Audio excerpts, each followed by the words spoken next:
The सिंधुवर्ल्ड.com की पेशकश। सिंधियत जा सूरमा, सिंधी साहित्यकार।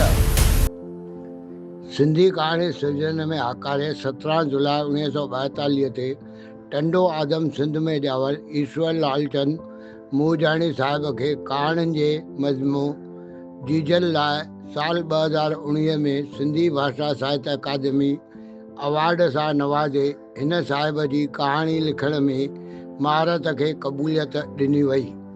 भारत में लॾे अचण खां पोइ 1951 खां अहमदाबाद में रहंदे तइलीम हासिल कंदड़ ईश्वर मूजाणी गोविंद मालीअ जी कहाणी शरणार्थीअ सां एतिरो मुतासिर थियो जो BA पास करण खां पोइ पाण खे साहित्य सृजन में मशरूफ़ करे छॾियो।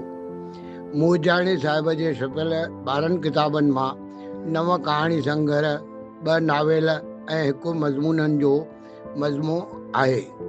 उन्हनि ॿियनि भाषाउनि में हिंदू लघु कथाएं ऐं अंग्रेज़ी नावेल जहिड़ा कुझु ॿिया किताब पिणु लिखिया आहिनि। सिंधी कहाणी हुन भर डीजल चवे, दीवारूं आहिनि गर्दिश में, शॉर्टकट चाहे दुश्मन, आज़ाद सचल, खुशी राम जी ॻोल्हा में। सिंधी कहाणी डीजल, दीवारूं गर्दिश में, शॉर्टकट, दुश्मन, खुशी राम जी ॻोल्हा में, इहे सभु ईश्वर मूजाणी साहिब जा लिखियल किताब आहिनि। सिंधियत सुहिणी रहे। वधीक जानकारीअ लाइ द सिंधुवर्ल्ड.com। मां SP सर, गांधीनगर, कोल्हापुर।